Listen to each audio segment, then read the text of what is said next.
Hey guys, welcome to HR Gyanshala. So guys, ये हमारी Lucent book series जो है उसका थर्ड पार्ट है, जिसमें हम आज देखेंगे जैन धर्म के बारे में। सो गाइस, स्टार्ट करते हैं। ठीक है, तो पहला जो हमारे पास में पॉइंट है कि जैन धर्म के संस्थापक कौन थे और इसके प्रथम तीर्थकार कौन थे। तो थे हमारे ऋषभदेव। ठीक है, जैन धर्म के प्रथम तीर्थकार और संस्थापक थे ऋषभदेव। ठीक है, नेक्स्ट पॉइंट है इसमें कि जैन धर्म के जो 23वें तीर्थकार थे वो कौन थे। तो जैन धर्म के 23वें तीर्थकार थे पार्श्वनाथ। देख लेते हैं पार्श्वनाथ के बारे में, थोड़ा और फैक्ट जान लेते हैं। ठीक है, तो जो पार्श्वनाथ थे, ठीक है, वो कहाँ के थे, काशी के इक्ष्वाकु वंशीय राजा अश्वसेन के पुत्र थे। ठीक है, इक्ष्वाकु वंशीय राजा अश्वसेन के पुत्र थे। और जो पार्श्वनाथ थे 30 वर्ष की उम्र में क्या किया था, संन्यास ले लिया था।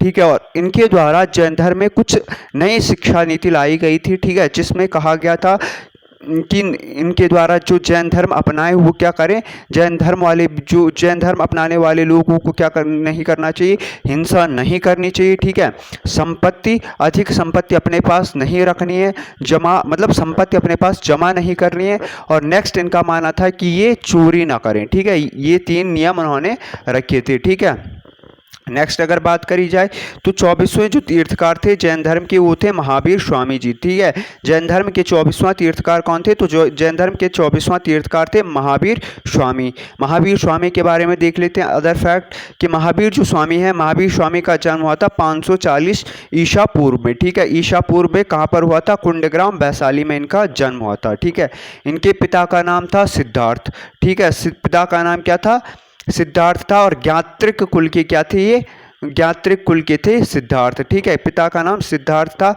और इनकी जो माता थी, माता का नाम था त्रिशला देवी। ठीक है, यहाँ से क्वेश्चन बन सकता है कि इनकी माता या पिता का नाम क्या था, तो पिता का नाम सिद्धार्थ और माता का नाम त्रिशला देवी था। ठीक है, और इनकी पत्नी का नाम था यशोदा। इनकी पत्नी का क्या नाम था, तो इनकी पत्नी का नाम था यशोदा। ठीक है, यशोदा था इनकी पत्नी, यशोदा थी इनकी पत्नी। ठीक है, यशोदा थी इनकी पत्नी। और जो इनकी पुत्री है, उनकी पुत्री का नाम था अनुजा प्रियदर्शनी। ठीक है, ये क्वेश्चन बन सकता है कि महावीर स्वामी की जो पुत्री है उनका नाम क्या था, तो वो है अनुजा प्रियदर्शनी था। ठीक है, जो महावीर स्वामी है, महावीर स्वामी ने भी अपने माता पिता के मरणोपरांत 30 वर्ष की उम्र में क्या किया, अपने जो बड़े भाई उनके नंदीवर्धन थे, ठीक है, अपने बड़े भाई नंदीवर्धन की अनुमति लेकर संन्यास स्वीकारा था।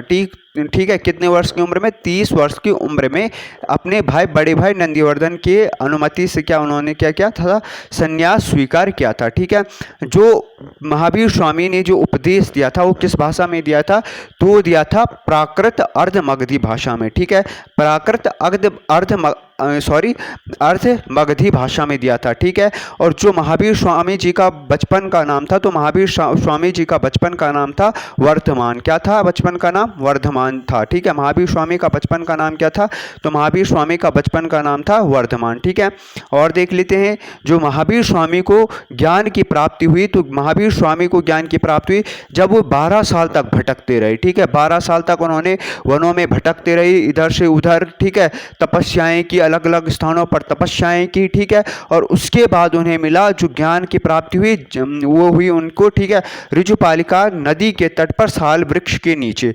ठीक है, ऋजुपालिका नदी के तट पर कहाँ पर हुई, साल वृक्ष के नीचे इनको क्या हुई, ज्ञान प्राप्ति हुई। ठीक है, ठीक है, और ये हुआ। ठीक है, उनके प्रथम अनुयायी का नाम क्या था, तो इनके प्रथम जो अनुयायी बने वो थे जामिल। ठीक है, कौन थे, जामिल थे, जो कि इनकी पुत्री के क्या थे, पति थे, प्रियदर्शनी। मतलब जो जामिल थे वो इनके क्या थे, दामाद थे। ठीक है, दामाद थे, महावीर स्वामी के दामाद कौन थे, तो जामिल थे, और ये प्रथम अनुयायी भी रही। ठीक है, अब प्रथम बौद्ध भिक्षुणी कौन थी, तो प्रथम बौद्ध भिक्षुणी थी नरेश दाधिवाहन की पुत्री चंपा थी। ठीक है, नरेश दाधिवाहन की पुत्री क्या थी, चंपा इनकी प्रथम भिक्षुणी थी। ठीक है, प्रथम जैन भिक्षुणी कौन थी, प्रथम जैन भिक्षुणी कौन थी, तो नरेश दाधिवाहन की पुत्री चंपा थी। ठीक है, नेक्स्ट की अगर बात करी जाए तो महावीर स्वामी जी ने अपने 11 शिष्यों को 11 गणधारों में विभाजित किया था। ठीक है, तो कितने गणधारों में विभाजित किया था, तो 11 गणधारों में विभाजित करा था। ठीक है,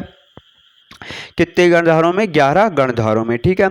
और जो जब क्या हो गया था, ठीक है, आर्य सुधारमन अकेला एक ऐसा गंधर्व था जो महावीर स्वामी जी की मृत्यु के बाद भी जीवित रहे और जैन धर्म के प्रथम थेरा या मुख्य उपदेशक हुआ, ठीक है। ये जो क्या थे? आर्य सुधर्मा, आज आर्य सुधर्मा थे, ऐसा गंधर्व था जो महावीर स्वामी की मृत्यु के बाद जीवित रहे और जैन धर्म के प्रथम थेरा या मुख्य उपदेशक कौन था? तो पूछा जा सकता है कि जैन धर्म के प्रथम मुख्य उपदेशक कौन था? तो वो रहा आर्य सुधर्मा, आर्य सुधर्मा रहा, ठीक है, आर्य सुधर्मा रहा, ठीक है।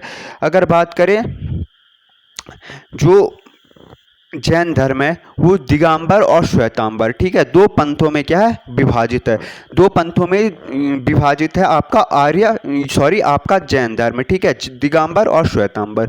इसके पीछे का लॉजिक, इसके पीछे ये विभाजित कब हुए थे, ठीक है?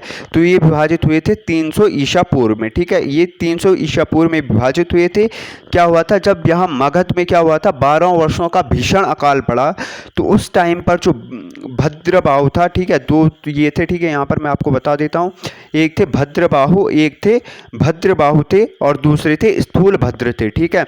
ये दो उनके उस टाइम पर क्या थे? मुख्य गुरु थे, ठीक है, जैन धर्म के। तो भद्रबाहु अपने शिष्यों के साथ कहाँ चले गए थे? कर्नाटक चले गए थे। भद्रबाहु कहाँ चले गए थे? कर्नाटक चले गए थे अपने शिष्यों के साथ, ठीक है। भद्रबाहु अपने शिष्यों को लेकर मगध से कहाँ चले गए? कर्नाटक चले गए। और जो स्थूल भद्र थे वो कहाँ पर रुके? मगध में ही रुके, ठीक है, जिस कारण से इनका क्या हो गया था? भद्रबाहु से थोड़ा क्या हो गया था? मतभेद हो गया था स्थूल भद्र के शिष्यों का, ठीक है। तो जो भद्रबाहु को मानने वाले थे तो हो गए आपके दिगंबर, ठीक है, दिगंबर हो गए, ठीक है। ये नग्न रहते थे, भद्रबाहु के जो शिष्य थे वो क्या थे? नग्न रहते थे। और जो स्थूल भद्र के जो शिष्य हुए वो क्या हुए? स्थूल भद्र के शिष्य या स्थूल भद्र को जो मानने वाले हुए वे आपके श्वेतांबर कहलाए और जो क्या थे? श्वेत वस्त्र धारण करते थे, ठीक है। बात करें तो जो आपका जैन धर्म था, तो जैन धर्म के जो लोग थे, जैन धर्म के जो व्यक्ति थे, जैन धर्म के लोग क्या थे? ईश्वर में क्या करते थे? विश्वास नहीं रखते थे। ये ईश्वर में विश्वास नहीं रखते थे। अगर आत्मा की बात करी जाए तो आत्मा में ये विश्वास रखते थे, ठीक है, आत्मा हो गया, पुनर्जन्म हो गया, और कर्मवाद में भी क्या रखते थे? विश्वास रखते थे, ठीक है। जैन धर्म के त्रिरत्न क्या हैं? तो जैन धर्म के त्रिरत्न देख लेते हैं, ठीक है। जैन धर्म के त्रिरत्न थे हमारे सम्यक दर्शन, सम्यक ज्ञान और सम्यक आचरण, ठीक है। जैन धर्म के त्रिरत्न क्या थे? सम्यक दर्शन, सम्यक ज्ञान और सम्यक आचरण। ये क्या थे? जैन धर्म के मुख्य क्या थे? ये थे आपके जैन धर्म के क्या थे? मुख्य जैन धर्म के त्रिरत्न थे, ठीक है।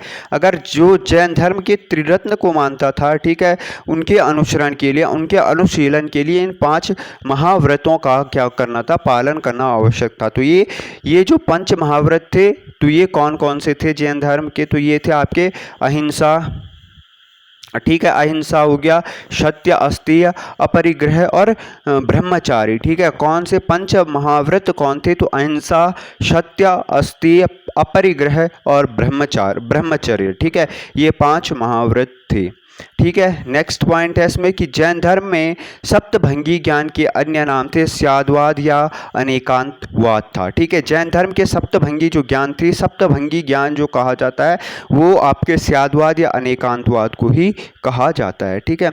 और जो खजुराहो में जैन धर्म के सबसे ज़्यादा मंदिरों का निर्माण है, तो उनका जो निर्माण कराया था वो कराया था चंदेल शासकों ने, ठीक है। तो चंदेल शासकों ने कराया था खजुराहो के जैन मंदिरों का निर्माण करवाया था खजुराहो के शासकों ने, ठीक है। नेक्स्ट पॉइंट देख लेते हैं कि जो जैन तीर्थकारों की जीवनी किसने लिखी थी? तो वो लिखी थी भद्रबाहु ने लिखी थी। और किस में लिखी? कौन सी रचना में लिखी थी? तो कल्पसूत्र में लिखी थी। मैंने आपको बताया था, ठीक है, जो आपका इस बुक का जो फर्स्ट पार्ट था उसमें मैंने आपको ये बताया था कि कल्पसूत्र में जैन धर्म का क्या था? इतिहास संकलित था, ठीक है। तो यहाँ पर देख लीजिए, लिखा भी किसने था? लिखा किसने था ये? तो ये लिखा था भद्रबाहु ने, ठीक है। भद्रबाहु किसको मानते थे? तो वो क्या थे? दिगंबर को मानने वाले थे, ठीक है। इनके शिष्य क्या हुए? दिगंबर को मानने वाले, दिगंबर पंथ को मानने वाले थे, ठीक है। और 72 वर्ष की उम्र में महावीर की मृत्यु 400 472 वर्ष की मृत्यु महावीर स्वामी की मृत्यु हुई 468 ईसा पूर्व में हुई, और कहाँ पर हुई? बिहार राज्य के पावापुरी राजगीर में हुई थी। ठीक है, उस टाइम पर मल्ला राजा, ठीक है, मल्ला राजा, ठीक है, मल्ला राजा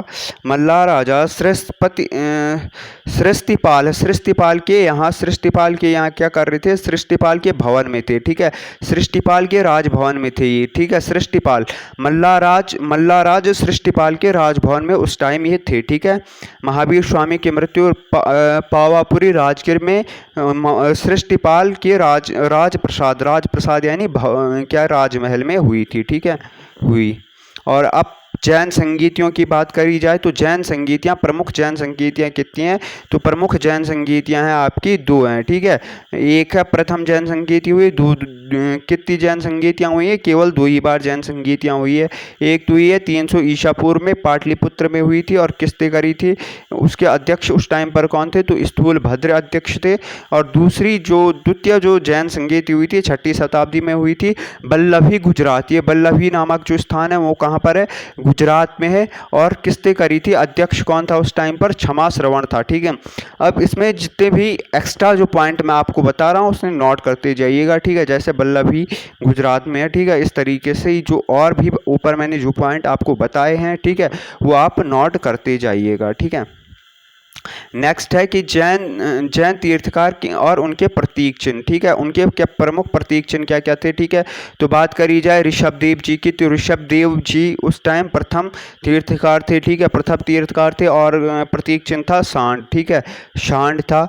दूसरे उनके थे अजीत नाथ थे, तो उनका प्रतीक चिन्ह था हाथी। ठीक है, और तीसरे नंबर पे हैं आपके संभव, और इनका जो प्रतीक चिन्ह था ये थे घोड़ा। ठीक है, पाँचवें नंबर पे हैं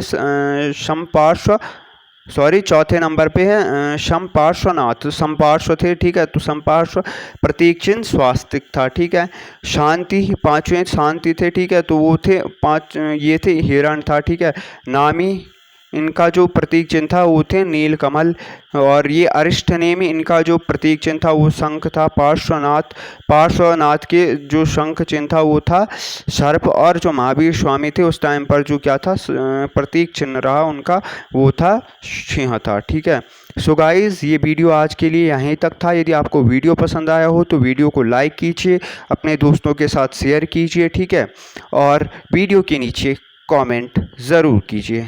धन्यवाद।